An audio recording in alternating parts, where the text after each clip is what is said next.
Hola estimados alumnos, mi nombre es Dorisa Giral.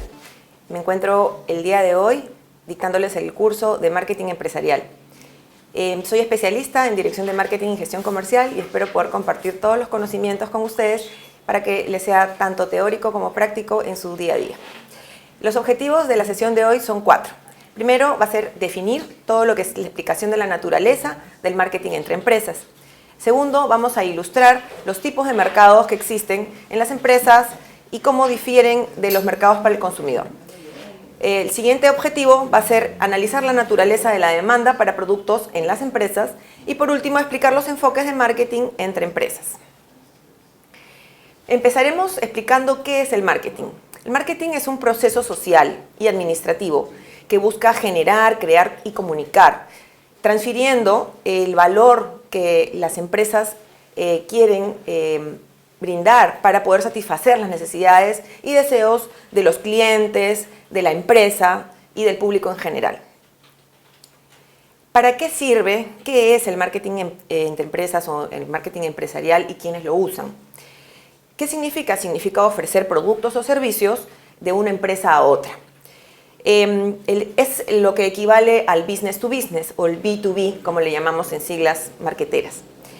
¿Qué empresas en el Perú realizan marketing entre empresas? Bueno, hay de todo tipo. Estamos hablando de empresas de investigación de mercados, consultoras, empresas que brindan productos a grandes corporaciones, entre otras.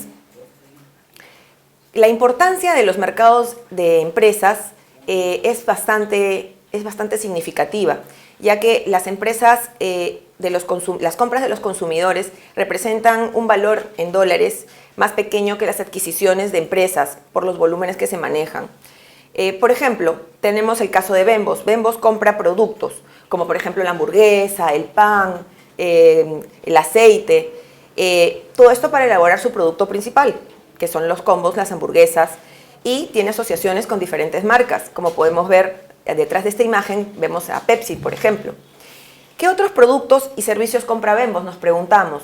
Bueno, desde el punto de vista empresarial e industrial, se encuentra todo un despliegue de artículos de aseo, uniformes, para poder mantener la infraestructura de las oficinas y poder brindarles herramientas y recursos a los empleados.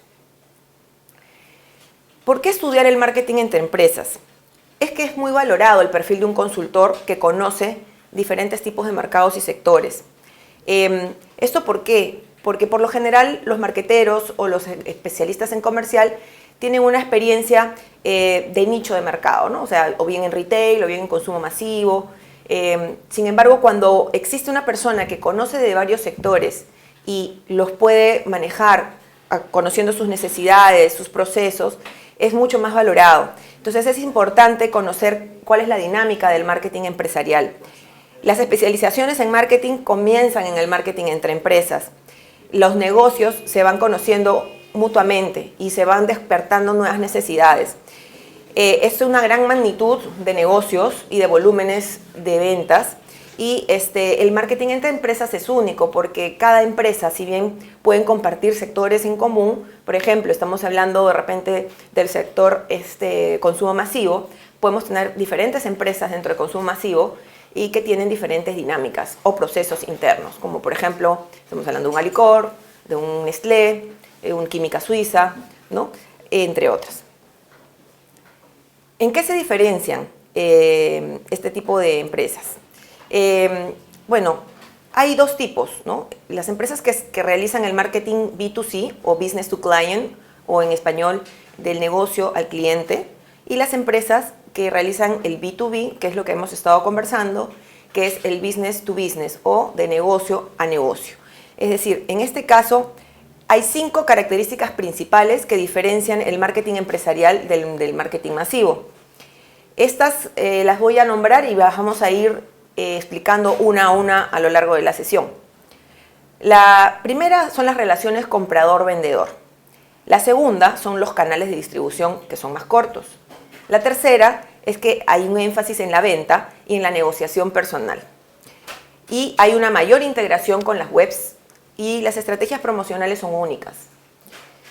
Veamos primero las relaciones comprador-vendedor. En mercados del consumidor son muy pocas las industrias donde existen relaciones personales entre el comprador y el vendedor. ¿Qué significa esto? Que por lo general son unas ventas más de campo o unas ventas más guerreras, donde hay un ejército de vendedores que salen a prospectar clientes y captan pedidos y los van canalizando a las empresas para poderlos atender. Entonces, la relación es muy rápida y no se dedica mucho tiempo a la relación comercial con el comprador. Hay una tendencia ahora a formar relaciones de largo plazo en los mercados en general, tanto de consumo como de marketing empresarial. Pero en el caso del marketing empresarial, hay una relación de muchísimo más largo plazo y hay una planeación conjunta, porque la venta es una venta más consultiva. Es decir, el vendedor que atiende a un cliente corporativo tiene un perfil distinto de un vendedor de consumo masivo o de un mercado, digamos, que atiende a empresas con productos más masivos, valga la redundancia. En el caso de los canales de distribución más cortos, que es la segunda característica que nos diferencia, estamos hablando de que en el caso del marketing masivo existen varios actores en el proceso, ¿no? Están desde el fabricante, el mayorista, el distribuidor, el minorista, y pueden haber hasta 5 o 6 actores, mientras que en el caso del marketing empresarial el contacto es directo. Normalmente las empresas tienen asignadas a un ejecutivo cuentas, y este ejecutivo hace, como les comentaba, una labor de venta consultiva, donde primero hace una sintonía con las necesidades de la empresa, del negocio, los influenciadores, que vamos a ver esto más adelante, y una vez que puede tener un panorama completo de la necesidad y de la dinámica de esta empresa que está atendiendo, puede ya entrar a por ofrecer soluciones o los productos que hagan conexión con lo que necesita la empresa o el comprador. También algo importante es que los compradores en un mercado de marketing B2B tienen la injerencia y la posibilidad de planificar el producto que ellos van a recibir. ¿Cómo es esto? Significa que los productos por lo general o los servicios son a la medida. Si bien las empresas que ofrecen sus productos o servicios tienen un estándar, también están abiertos a dimensionar o a diseñar servicios y productos a la medida. Y bueno, las empresas que son las compradoras tienen esa potestad de pedir, exigir y solicitar productos a la medida. Aquí podemos ver de que claramente se define a un fabricante, un distribuidor industrial y el comprador industrial finalmente, que son los 3 actores donde podemos ver que la relación es muchísimo más corta y directa versus los que les comentaba que sucede en el mercado masivo, donde hay 5 o 6 actores. La siguiente característica es el énfasis en la venta personal. Como les comentaba anteriormente, la comunicación directa permite que el comprador y el vendedor se relacionen de una manera un poquito más profunda y la relación se vuelve más sólida, porque hay un conocimiento, hay una visita mucho más periódica y hay un involucramiento del vendedor en los problemas y en las necesidades del comprador industrial. Se vuelve parte del negocio, es como una extensión, un brazo más. En este caso, los procesos de compra también son más complejos e involucran a muchos miembros de la organización. ¿Cómo es esto? En las organizaciones hay todo un organigrama donde diferentes áreas tienen digamos, una importancia dentro del proceso de toma de decisiones. Hay algunos que son generadores de la demanda, otros son influenciadores, otros son decisores. Entonces, el énfasis en la venta personal quiere decir que el proveedor, el ejecutivo comercial, tiene que tener el mapa completo de este organigrama de la empresa a la que va a dirigirse, porque de esta manera es que va a lograr que su venta realmente se cierre y se concrete, porque va a conocer las diferentes necesidades dentro de la organización y quizás a descubrir nuevas oportunidades de negocio. En este caso, en la venta personal, otras herramientas de comunicación no son tan importantes como el diálogo, como el conocimiento de la empresa y el involucramiento en sus procesos. Por ejemplo, aquí en esta diapositiva podemos ver un ejemplo de cómo una ejecutiva comercial ha logrado tener 56 visitas programadas de repente en un periodo, y esto le ha generado un total de ventas de $435, por ejemplo, en total, y esto lo ha logrado a través de una venta consultiva. Y esto, ¿cómo, digamos, beneficia a la empresa proveedora y al vendedor? Bueno, que haciendo una menor cantidad de visitas, pero desarrollando un poco más la venta consultiva, se pueden lograr más ingresos y menos esfuerzos. El otro tema o la otra característica es la mayor integración de la web. Aquí podemos ver de que nuestro ejemplo está basado en el telebanking web de Scotiabank. La web se vuelve aquí la columna vertebral de una red de comunicación proveedor-cliente, donde permite a los clientes dar seguimiento a la información diversa. En este caso, este software fue diseñado desde el año 83 y sigue en la actualidad funcionando de una manera eficiente gracias a que el banco ha ido detectando las necesidades de sus compradores, de las empresas, que la demandan este mantenimiento de cuentas o transacciones corporativas. Y aquí los mismos encargados de finanzas o contabilidad, de logística de las empresas, que son los clientes del banco, pueden hacer un seguimiento de todos sus movimientos y transacciones y los productos bancarios. Otro ejemplo, por ejemplo, en el caso de la integración web, son las empresas de investigación de mercados, que hoy en día están desarrollando mucho más aplicativos y ambientes web, donde los clientes, a través de un password, pueden hacer seguimiento de los estudios de mercado que ellos están requiriendo y de cómo está yendo y cómo están avanzando las encuestas o todo el trabajo de campo, y si es que esto va a permitirles llegar a los tiempos establecidos dentro del Gantt o del cronograma que la empresa de investigación de mercados les ha ofrecido para entregarles el informe. En muchos casos, esta integración web permite hacer correcciones en el camino, ajustar algunas cosas del producto o del servicio y ser más eficientes antes de entregar los resultados o el producto final. El otro tema son las estrategias promocionales únicas. Esta característica está desarrollada básicamente en el conocimiento de la industria o del sector de nuestro cliente. Es decir, nosotros estamos, por ejemplo, enfocándonos en el ejemplo del Vemos, ¿no? Las promociones únicas que le podría realizar un proveedor que quiere venderle a Bembos, por ejemplo, artículos de aseo, pueden radicar de repente en descuentos por volumen, ¿no? O bonificaciones por compras, ¿no? Sin embargo, estamos hablando de repente de ahora otro ejemplo donde quizás necesitemos tratar un negocio más quizás consultivo a nivel de quizás una empresa de investigación de mercados, volviendo al ejemplo anterior. Entonces, ahí en este caso, ¿cómo podría fidelizar una empresa de investigación de mercados a un cliente como, por ejemplo, Saga Falabella? De repente, Saga Falabella es un cliente que le puede contratar estudios de Mystery Shopper y, en este caso, la agencia de investigación de mercados tiene que detectar qué es lo que les aporta valor a su comprador o a su usuario.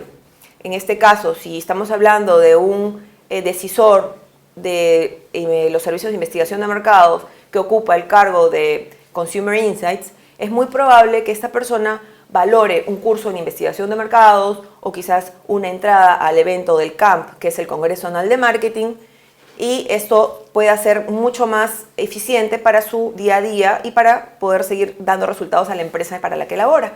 Entonces, este tipo de promociones únicas las tiene que detectar en el momento, de acuerdo a la sensibilidad del negocio y el giro de su cliente.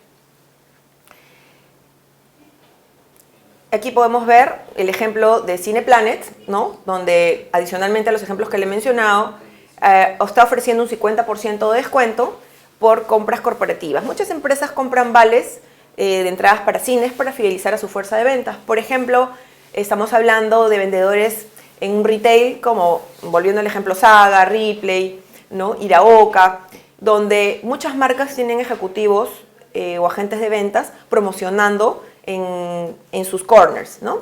Entonces, para que ellos puedan tener un incentivo de ventas, muchas empresas utilizan estos vales para premiarlos por sus esfuerzos o por sus logros. Entonces, realizan este tipo de compras corporativas a un Cineplanet y por estas compras podría Cineplanet ofrecerles un descuento, ¿no? De acuerdo al volumen.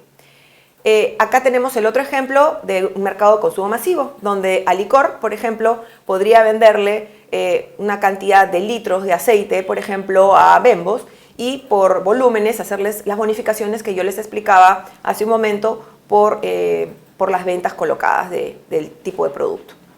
Y el último ejemplo es el tema de tipos de eventos corporativos, donde podríamos dar estas entradas o estos premios o estos viajes a los clientes para fidelizarlos.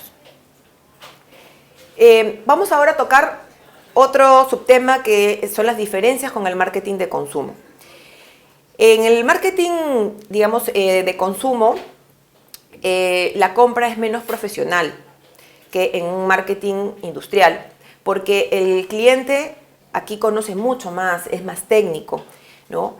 Adicionalmente hay menos compradores, porque normalmente es una sola persona la que está encargada de filtrar la compra corporativa, no son muchos. Los compradores son más grandes, o sea, tienen mucho más poder de negociación también. Al haber un mayor volumen de ventas, ellos tienen el poder y la negociación se vuelve más compleja, porque pueden pedirte ya sea más descuentos o más beneficios o más exigencias en rediseñar a medida los servicios o productos. Y esperan una alta reciprocidad, es decir, si ellos confían en nosotros para brindarles un servicio o un producto del tipo empresarial o industrial, ellos esperan que el servicio sea de una alta calidad y de bastante dedicación, o sea, un servicio de acompañamiento. Los principales factores de diferenciación entre un B2C y un B2B son el tipo de cliente, el tipo de producto, el tamaño y la ubicación del negocio, los estándares y sus procesos de compra y la naturaleza de la demanda, que es lo que hemos venido conversando, pero ahora lo estamos resumiendo para un poco cerrar algunas ideas. Vamos a explicar lo que implica el tipo de cliente, ¿no? Cuando hablamos de tipo de cliente estamos hablando de las compañías, qué tipo de cosas consumen. ¿Es un tipo de fabricante de un equipo original o de repente es un usuario final? ¿Es un tipo de cliente gubernamental o privado? ¿Es una municipalidad? ¿Es un ministerio? Institucional. Cuando hablamos de un tipo de cliente institucional nos imaginamos una ONG o de repente un hospital o una escuela, una universidad, ¿no? Es un instituto. Y si son del tipo revendedor, o sea, por ejemplo, es un corredor de seguros o de repente un corredor de bolsa o quizás es un distribuidor o una empresa que compra y revende. Entonces, de acuerdo al tipo de cliente es que las estrategias pueden ir cambiando y sus necesidades. Y el tipo de servicio se tiene que ir ajustando de acuerdo a su necesidad y a la dimensión del tipo de cliente. Porque ahí entra un tema de cultura de marketing. Puede ser que tenga una alta, mediana o baja cultura sobre marketing, por lo cual pueda tener cierta resistencia a implementar o hacer cambios o a confiar en estrategias de marketing nuevas. Y también de acuerdo a sus recursos, ¿no? El tipo de producto es la otra variable. Los productos usados en el artículo final, por ejemplo, influyen mucho en este tema de el marketing y cómo lo vamos a desarrollar entre empresa y empresa. Porque a la empresa que nos vamos a dirigir puede utilizar materias primas, puede de repente utilizar partes o componentes.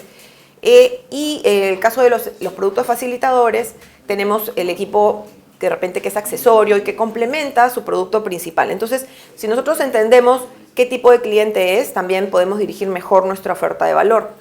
Si esta empresa, por ejemplo, utiliza una materia prima como, por ejemplo, el trigo para producir fideos, caso de repente de Molitalia, nosotros nos tenemos que dirigir de una manera distinta con el producto o servicio que nosotros querramos darle, para hacer una conexión con su necesidad.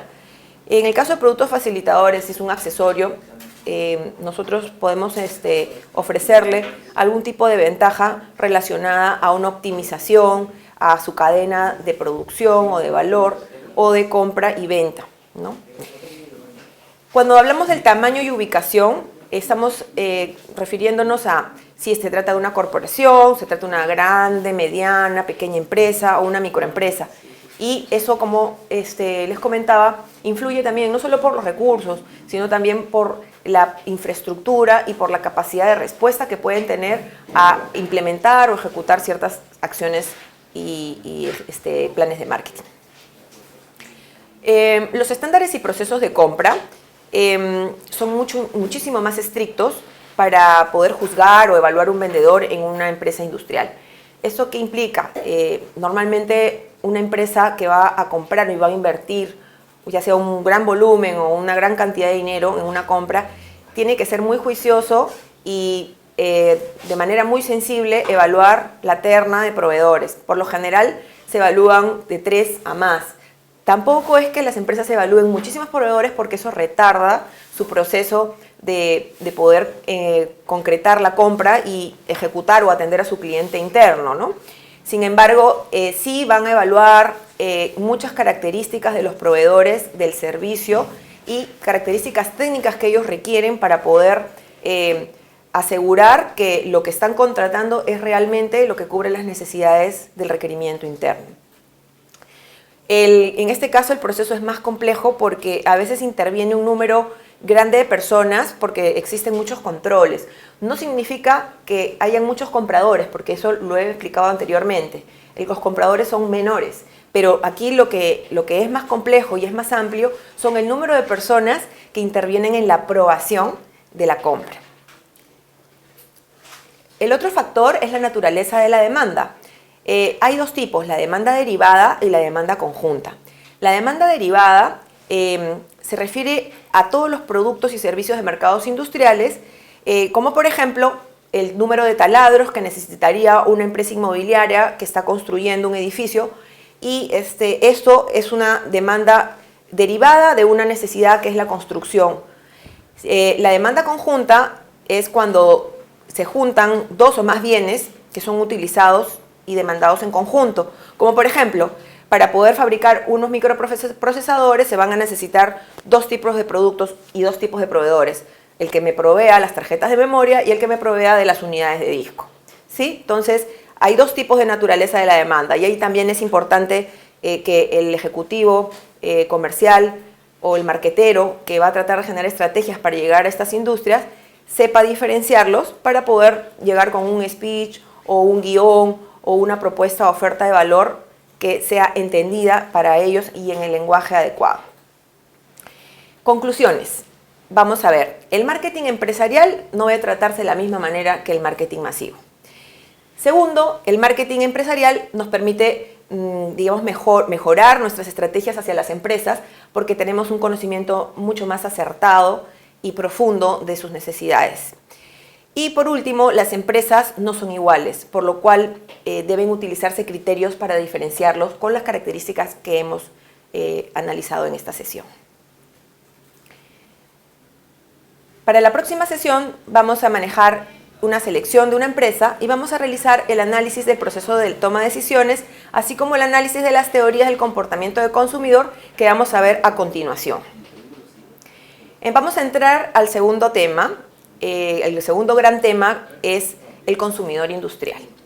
El consumidor industrial, vamos a tocar el tema también del proceso de la decisión de compra, la teoría del comportamiento del consumidor, que es algo muy interesante seguramente para ustedes, y después vamos a cerrar un poco conociendo cómo debería ser el desenvolvimiento óptimo para llegar a un consumo o un marketing del tipo industrial. Bueno, como habíamos venido un poco introduciéndonos al tema, ya sabemos que el consumidor industrial es un consumidor mucho más especializado, mucho más exigente, mucho más informado, porque ahora también la globalización permite que tengamos en Google o en cualquier buscador información a la mano y muy variada y poderla contrastar e incluso hacer comparativos, no solo de información, sino también de bondades de proveedores, e incluso existen páginas que ya califican y te hacen un comparativo de tasas, por ejemplo, bancarias, proveedores, etc. Son negociadores natos porque tienen muchísimo más posibilidades de exigir y ya dado la inversión y los volúmenes que manejan, y están muchísimo más conectados. sea, unos con otros de este tipo de comprador industrial también intercambian información, pertenecen a gremios, entonces hay un conocimiento del sector que les permite manejar y exigir características de los servicios para que puedan generar estándares de calidad y ellos a su vez también atender a sus clientes con un perfil y un estándar acorde a las necesidades de sus mercados. Ahora vamos a ver el proceso de decisión de compra. Este es muy importante. Esto es algo que si lo comprenden les va a acompañar para toda la vida, porque se aplica no solo en los negocios, sino también en las relaciones interpersonales. Vamos a ver dos cosas, la mirada del comprador y la mirada del proveedor. Parece lo mismo, en realidad tienen el mismo fondo, simplemente que lo que vamos a hacer es entender con empatía desde los zapatos del comprador cómo mira el proceso de compra y desde el lado del proveedor cómo lo mira con el fin de poder vender su producto. Desde la mirada del comprador existen 8 pasos en el proceso de decisión de compra. El primero es el reconocimiento del problema, es decir, la empresa o el usuario o el comprador detecta una oportunidad dentro de su empresa para adquirir un producto o un servicio que le genere valor o que desarrolle algo en la empresa para ser más competitivo. El segundo es la determinación de las soluciones. Es decir, identificado el problema, se puede determinar ya sea en conjunto o solamente el usuario o el que necesita el producto o el servicio dentro de la organización, define exactamente cuál es la solución que le ayudaría a resolver su problema. El tercero es la especificación del producto. Aquí se detalla paso a paso qué cosa es lo que necesita la empresa o el usuario para poder cumplir con este plan que tiene de mejora o desarrollo en la empresa. El cuarto sería la búsqueda de proveedores. Aquí entra a tallar ya el área de compras. Ya habiendo tenido la determinación de la solución y las características de lo que se necesita, esto es trasladado al comprador internamente en la empresa para que él se encargue de buscar alternativas. Entonces, ¿qué es lo que hacen normalmente las empresas? Hacen un brief. Un brief es un resumen o una descripción detallada de lo que se necesita para que este documento viaje al comprador y no sea un teléfono malogrado y este comprador solicite de repente B en vez de solicitar A, que era la necesidad. Entonces, es muy importante que las empresas tengan la cultura de trabajar un brief o un requerimiento por escrito que deje muy en claro todos los puntos que se necesitan cubrir para poder hacer la contratación o la búsqueda. El quinto paso es la adquisición y análisis de propuestas, ¿no? En este caso, el comprador va a buscar a las mejores empresas o las más especializadas en lo que él necesita. Y para esta búsqueda de proveedores, como hemos conversado anteriormente, tiene a la mano la web, tiene a la mano guías, asociaciones a las que puede pertenecer de acuerdo a su sector. Entonces, las fuentes de búsqueda pueden ser variadas, pero es importante que un proveedor industrial esté consciente, de acuerdo a lo que hemos visto anteriormente, a las características del tipo de negocio, tamaño, etcétera, para que pueda también colocar sus servicios o publicitar o promocionar sus servicios de manera adecuada en los canales y medios y realmente visualiza su target o su público objetivo para que pueda ser ubicado con facilidad. El quinto paso es la adquisición y análisis de propuestas. Una vez que se han seleccionado los mejores proveedores, que puede ser una terna o puede ser un poco más, quizás hasta 5 proveedores, el comprador va a solicitar las propuestas y va a empezarlas a analizar. Y el sexto paso es la evaluación de propuestas y selección de proveedores. ¿Qué cosa implica esto? Implica que el comprador tiene que tener una matriz de los puntos que le han definido en el brief internamente, ya sea el usuario o el generador de la demanda, y él lo tiene que tener tan claro que le pueda asignar quizás una manera es hacer una matriz con un puntaje y asignarle a cada proveedor un puntaje de acuerdo al nivel de cumplimiento que se necesita con pesos, por ejemplo. De repente estamos hablando de que la trayectoria del proveedor pese un 30% dentro de la evaluación técnica y que por ejemplo, el caso de la capacidad tecnológica o el tema del soporte técnico. Estamos hablando de una empresa de repente de tecnología que quiera brindarles una nueva página web a este comprador industrial. Entonces, en este caso, todas las facilidades técnicas, las características que se necesiten van a tener que ser bien reguladas a nivel técnico y supervisadas con el equipo técnico, porque el comprador normalmente tiene un perfil logístico, ¿no? O financiero, pero no tiene las características o los conocimientos técnicos del usuario, del generador de la demanda dentro de su organización. Entonces tienen que trabajar en conjunto. El séptimo paso es el procedimiento del pedido, ¿no? Una vez que se ha determinado quién es el proveedor idóneo, el comprador procede a hacer el pedido. Y en este proceso hay varias circunstancias que pueden afectar, dilatar, agilizar o hacer que la experiencia realmente sea como lo que la empresa espera, ¿no?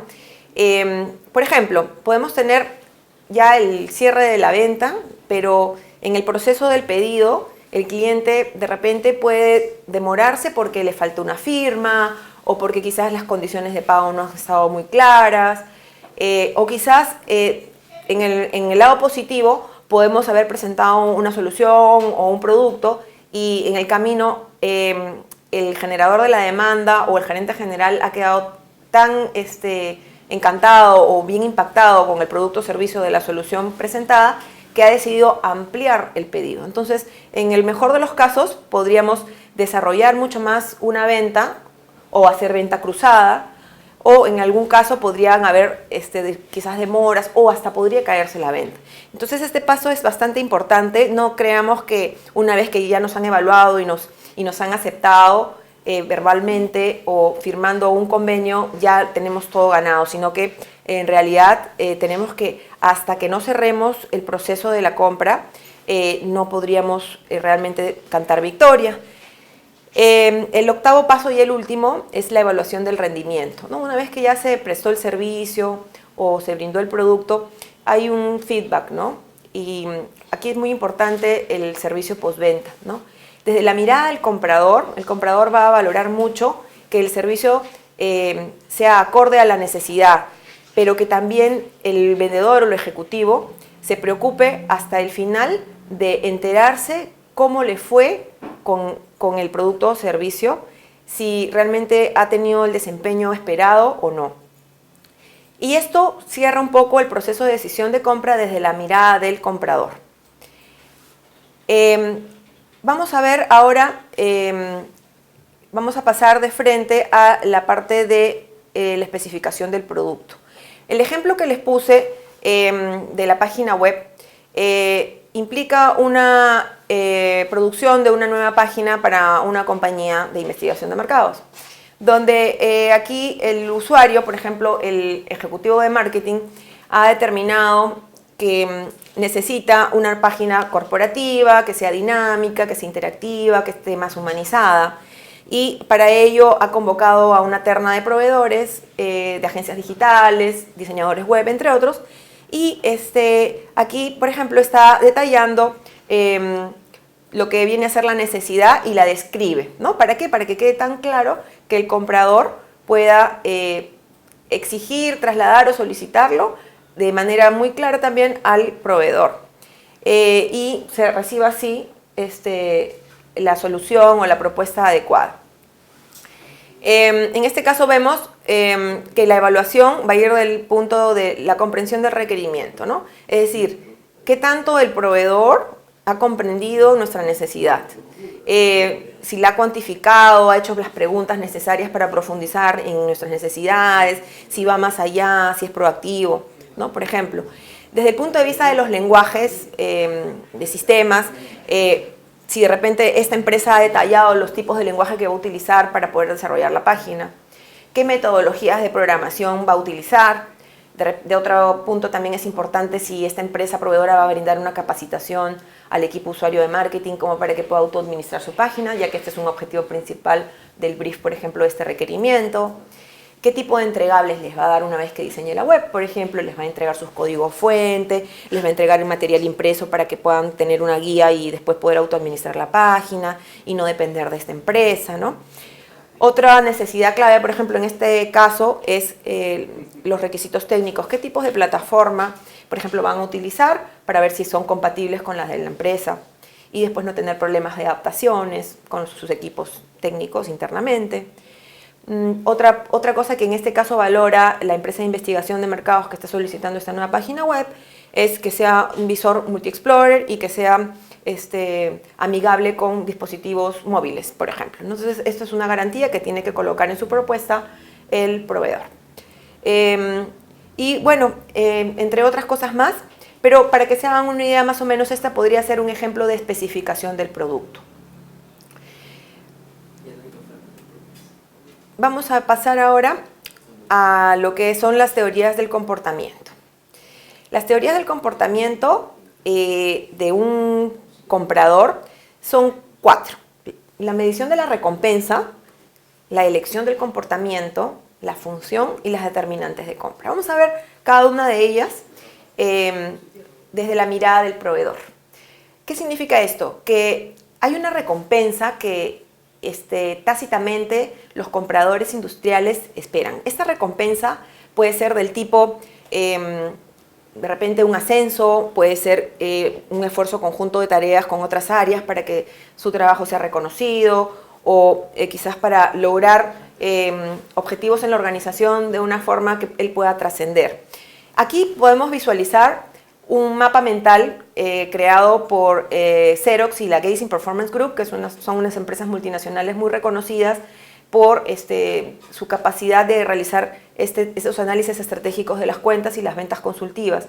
Y ellos han estudiado el ciclo de toma de decisiones en diferentes compradores, y este mapa mental es muy útil y es lo que les comentaba que les va a servir para poder realizar labores comerciales de forma transversal en diferentes sectores.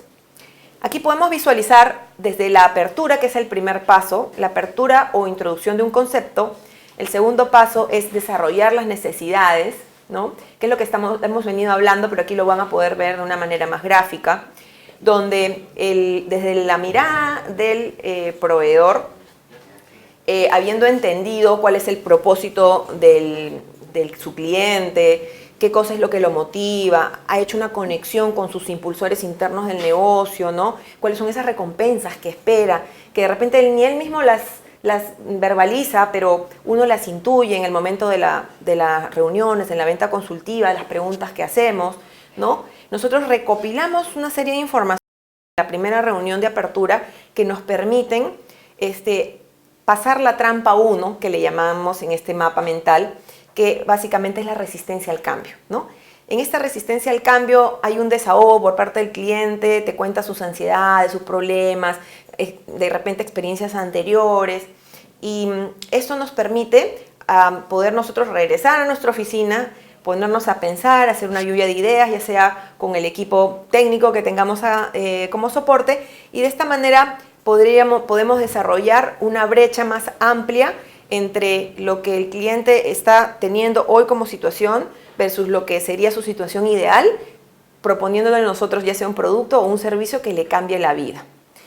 El secreto en esto está en poder hacer que el cliente minimice sus ansiedades, se dé cuenta que el cambio le va a traer un beneficio más que un perjuicio o un esfuerzo, y que esto lo va a llevar a lograr el objetivo que él tiene para lograr esa recompensa, ya sea personal o ya sea de trascendencia en la empresa. El tercer paso es presentar soluciones.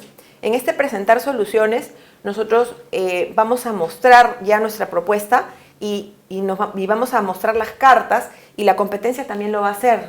Entonces, en este caso, nosotros estamos expuestos ante el cliente y tenemos que aprovechar esta circunstancia o esta reunión para poder nosotros también volver a levantar información de cuáles son las propuestas que ha recibido el cliente para lograr encontrar factores de diferenciación que nosotros podamos recalcar para tener una propuesta ganadora y reconectar con estos impulsores del negocio, recordándoles un poco cuál fue el motivo o la recompensa que ellos querían lograr, cómo nosotros con nuestra propuesta o solución los estamos ayudando a realmente alcanzarla, y que nos den la oportunidad, por la confianza que hemos desarrollado a lo largo de esta venta consultiva, de que ellos nos puedan compartir en lo posible cierta información que nos ayuda a mejorar la propuesta si es que no es la que ellos esperaban del todo. Una vez que logremos pasar esta tercera fase, realmente logramos poder generar un paso de la trampa 2, que le llamamos, que es la distracción. Si realmente logramos pasar esta parte, ya el cliente considera evaluar nuestra propuesta y va a tomar de referencia a nuestro servicio y bueno, va a proponerlo ya a una instancia superior. En este caso ya pasamos al cierre, donde si ya esta propuesta ha sido elevada es porque realmente el comprador está convencido que nosotros somos la mejor opción, o por lo menos dos de las mejores opciones. Entonces, si pasamos ya al cierre, en el cierre ya va a depender de otro tipo de personas y decisiones en la organización. Ahí entran decisiones financieras, decisiones de repente de empatía con la empresa, podrían entrar de repente personas con mayor peso en la organización que puedan de repente objetar o deseen replantear el requerimiento. Puede suceder. Dado ese caso, se tendría que retroceder a los puntos anteriores para poder reconfigurar el servicio y nuevamente ajustarlo a la necesidad. Muchas veces aquí puede haber un estancamiento, como que podría ser mucho más ágil el cierre. Todo va a depender de que nosotros estemos al pie del cliente para poder generar una relación de acompañamiento donde él, si es que se traba por algún tema financiero, de decisión, nosotros le facilitemos las cosas acompañándolo a las reuniones para explicar nuestras propuestas a otros niveles o dándoles alternativas de financiamiento, etc. Aquí podemos visualizar entonces que este primer paso, estamos hablando de la conexión con los impulsores del negocio, y ahora vamos a tocar el tema de la teoría de la elección del comportamiento. Entonces, aquí, ya habiendo visto el mapa general, les voy a comentar que es muy importante identificar la situación o la orientación que tiene el comprador, si es hacia la empresa o hacia sí mismo, ¿no? Para resumir un poco lo que hemos visto con la fase 1. Evaluar las alternativas de acción y los requerimientos que esta persona pueda tener y elegir esta estrategia para podernos orientar a minimizar esas amenazas que pueda sentir esta persona que nos está abriendo la puerta por primera vez para poder entrar a su negocio y a presentarle algo. Muchas personas pueden estar a la defensiva, pueden estar a la ofensiva, o pueden ser personas aparentemente muy receptivas, pero que no concretan. Entonces uno tiene que un poco leer la información que el cliente te da, tanto explícita como no verbal y gestual. El comportamiento depende del rol o posición que tiene la persona en la empresa, ¿no? Aquí hemos hablado de que existe un influenciador, un decisor, un comprador y un usuario, y un iniciador, ¿no?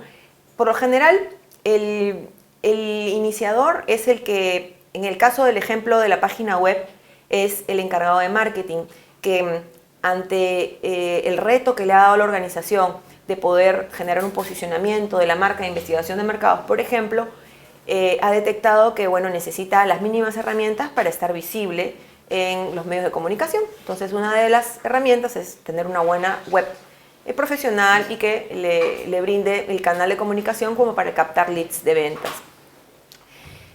Aquí un influenciador podría ser una persona dentro del área comercial que necesite esto como una herramienta para poder generar sus ventas.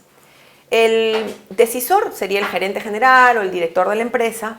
El comprador podría ser el mismo encargado de marketing si es que no existiera una persona en compras, pero si la hubiera, se delegaría esta responsabilidad a un comprador interno, y el usuario finalmente sería el mismo marketero, ¿no? ¿Por qué? Porque si es que esta página, como habíamos hablado en el ejemplo anterior, es autoadministrable, el usuario va a ser el encargado de marketing, quien va a tener que cargar los contenidos, hacer actualizaciones de imágenes, entre otras cosas más, ¿no?